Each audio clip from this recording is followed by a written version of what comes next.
Sir काय आढावा घेण्यात आलेला आहे? वेगवेगळ्या पोलीस स्टेशन मध्ये जात आहे, वेगवेगळ्या भागांमध्ये तुम्ही जात आहे, काय माहिती घेतली आहे सर? सीबीआय झालेल्या अनेक भागांमधून काय आम्ही सगळे भागात जातोय, जे अफेक्टेड एरियाज होते स्पेशली ते आमचे फोकसमध्ये होते, जसं तहसील पोलीस स्टेशनची हद्दीमधले एरियाज, तसेच आपला कोतवालीचे जे एरियामध्ये आहे ते सगळे आम्ही फिरतोय. आमचे सगळे अधिकारी जात आहे, एक ते असेसमेंट घेतोय की सध्या लॉ अँड ऑर्डरची सिच्युएशन कशी आहे, दुसरा सध्या कर्फ्यू व्यवस्थितपणे चालू आहे की नाही, आणि तिसरा जे आरोपी होते ते अटक होत आहे की नाही. आता सकाळपासूनही आपण 8-10 लोक ताब्यात घेतलेले आहे आणि ते आमची पुढची प्रक्रिया चालू आहे. आणि याच्यात जे जे याच्याशी निगडीत आहे ते आम्ही त्याच्यावर कारवाई करतोय. आमचे जे सायबर सेल आहे तो पॅरलली त्याचे काम चालू आहे, त्याच्यात ही अजून केसेस दाखल होणार आहे. तर हे जे केसेस दाखल करण्याची त्यांनी इंटरनेटवर किंवा सोशल मीडियावर असे मेसेजेस पाठवलेले आहे, फॉरवर्ड केलेले आहे, स्वतः रील्स वगैरे बनवलेली आहे, तर ते सगळ्यांवर आम्ही कारवाई करणार आहे. काही जे पोस्ट आहे ते जे बाहेरून म्हणजे पोस्ट करण्यात आलेली त्याचीही आम्ही माहिती काढतोय आणि सगळ्यांवर आपण ऍक्शन घेतोय.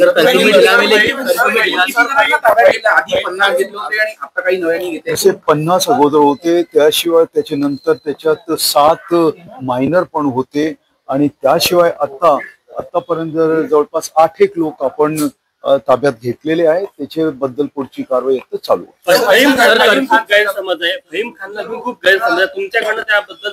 मी बोललोय तुम्हाला अगोदरही बोललोय की तो एक आरोपी आहे आणि त्याला अटक करण्यात आलेली आहे. त्याची तो पोलीस कस्टडीमध्ये आहे सध्या, आणि त्याचे जे रोल आहे ते आपण खंगाळतो आहे. कुठे त्याच्या अजून काय काय त्याचा रोल होता, कारण तो दोन्ही स्पॉटवर होता, त्या अनुषंगाने त्याचा रोल दिसतो आहे याच्यात. आणि त्यांनी ज्या प्रमाणे तो बोललेला आहे त्या प्रमाणे आपण त्याच्या इतरांसोबत संभाषण, त्याच्या स्वतःचे बोलणे आणि त्याचे नंतर जे त्यांनी जे कृत्य जे झालेले आहे ते सगळं आपण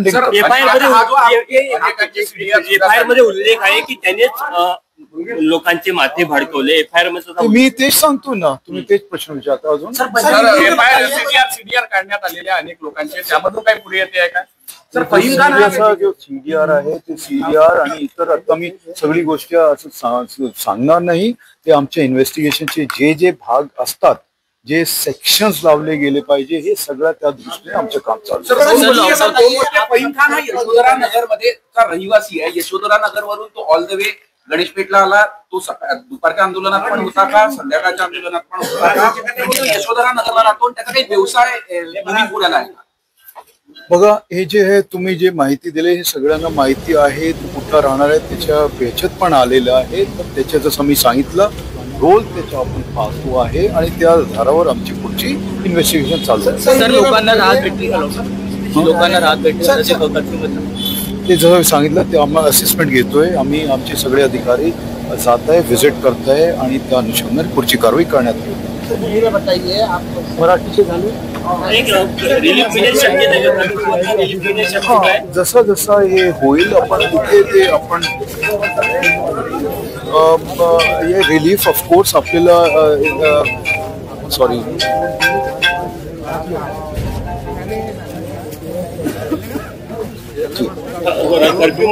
रिलीफ देण्यात येईल ना. जसे जसे आता आज आम्ही डिसाईड करणार आहे. आमची मीटिंग चालू आहे, परत आम्ही सगळ्यांची मीटिंग घेणार आहे आणि मीटिंग नंतर आम्ही डिसाईड करू कोणत्या भागात आपल्याला सूट द्यायची आहे, किती तासाची सूट द्यायची आहे, आम्ही करणार.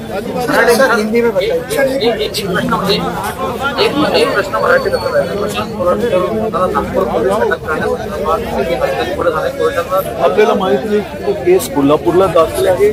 कोल्हापूर जे आहे ते काय त्यांनी केलेलं आहे त्याच्याबद्दल मला कठीण जसं मी सांगितलं की तो त्याच्याबद्दल सगळी कारवाई त्यांच्याकडून चालू आहे.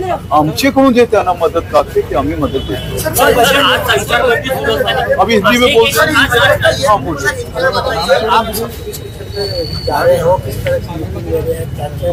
हमारी मीटिंग सारी चीजें कि जो केसेस दाखिल हैं उनमें इन्वेस्टिगेशन कैसा चल रहा है, कहाँ कहाँ पे एडिशनल सपोर्ट देने की जरूरत है, हमें रात को किस तरह से बंदोबस्त लगाने की जरूरत है, और इसके अलावा जो अगर कोई और लोग निष्पन्न हो रहे हैं वो निष्पन्न कर रहे हैं.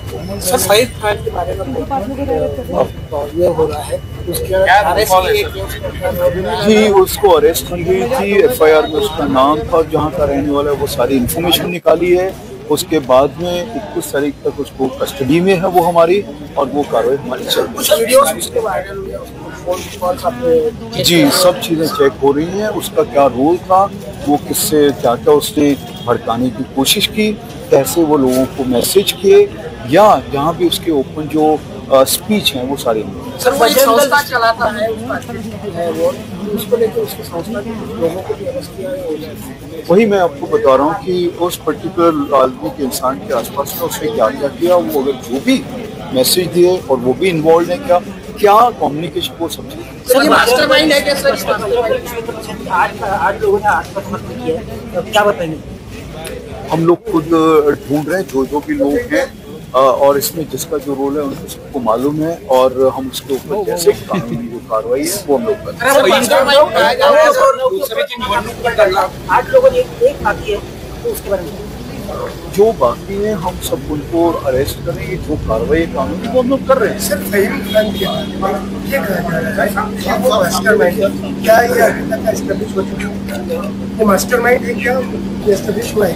देखिए वो एक पर्टिकुलर संस्था चलाता है, उसका क्या रोल है इसके अंदर ऑलमोस्ट वो एस्टेब्लिश्ड है, क्योंकि वो 2-3 जगह पे देखा गया उसको, और जब भी एजुकेशन हुआ उस टाइम पे भी वो हाजिर था।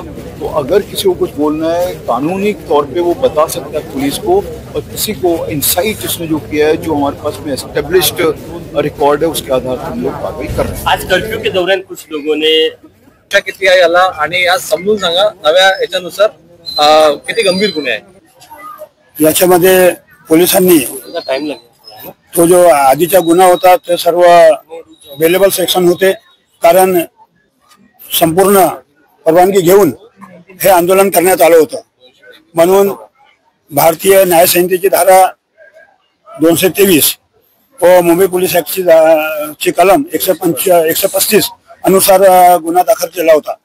परंतु त्यानंतर काही घटना झाल्यात व आपल्या नागपूर शहराची शांतता व सुव्यवस्थेला धोका निर्माण असं काही कृत्य घडलं असं पोलिसांच्या मानस झाला, म्हणून त्यांनी या मूळ अपराधामध्ये 299 प्रमाणे कलम वाढ करून आरोपीला आज अटक केली आहे। आरोपी स्वतःहून येतं आपल्या शहराची शांती व सुव्यवस्था कायम राहावी, त्याच्या सौहार्द कायम राहावं म्हणून स्वतःहून त्यांनी आत्मसमर्पण केलं। त्यांना सर्वांकडून त्यांना तशा सूचना देण्यात आल्या, त्यांना विनंती करण्यात आली की आपण सुद्धा आपली जबाबदारी समजून एक चांगले नागरिक म्हणून कायद्याचे पालन करावं व जे कोर्टाच्या होणाऱ्या प्रक्रियेला आपण सुद्धा समोर जावं, म्हणून आरोपीनं स्वतःहून इथे आत्मसमर्पण केलं। ते जो 299 प्रमाणे जे कलम वाढ केली आहे ते जे कलम आहे ते अदखलपात्र आहे। त्याकरता आता पुढच्या कारवाई करता सर्व आरोपितांना कोर्टामध्ये आता पोलीसवाले प्रस्तुत करणार आहेत, तर त्यानंतर पुढची कारवाई होणार आहे। ज्यामध्ये 2 पक्षांमध्ये तेढ निर्माण होईल त्याबद्दलची ही कलम आहे। बरं, ज्यांनी सरेंडर केले त्यांना अभ्यास घेतला त्यांचे नाव सांगा कोण कोण? त्यांचे नाव गोविंद शेंडेजी हे त्यांच्या संघटनेच्या कार्यक्रमाकरता मुंबई येथे आहे, म्हणून ते सरेंडर होऊ शकले नाही, ते सुद्धा पुढे सरेंडर होतील। परंतु बाकी सर्व आरोपी त्यांना सोडून मग ते डॉक्टर रामचरण दुबे, गोविंद शेंडे सोडा अमोल ठाकरे, कुरिल वगैरे सर्व आरोपी आज पुलिसासमोर हजर झाले आहेत। वो मुंबई से आते ही वो सरेंडर करने वाले हैं, क्योंकि यहाँ पर जो आंदोलन हुआ था वो आंदोलन पूरी तरीके से पुलिस की परमिशन लेकर किया गया था, और कुछ गलतफहमी के कारण यहाँ पर उस पर प्रतिक्रिया हो गई, जबकि जो सभी आरोपी है उन्होंने ऐसा कोई भी कृत्य नहीं करा जिससे किसी की भावना को ठेस पहुंचे। लेकिन चूंकि वो घटना के बाद में शहर में कुछ प्रतिक्रिया आई, जिसके फलस्वरूप शहर की शांति कहीं से भी भंग हुई, ऐसा लोगों के ध्यान में आया, तो लोगों ने आग्रह किया इन आरोपितों से कि भले ही आपकी कोई गलती ना हो, लेकिन आपने जो कानून का पालन करना चाहिए आपने कानून का सम्मान करते हुए अपने आप को सरेंडर किया करना चाहिए।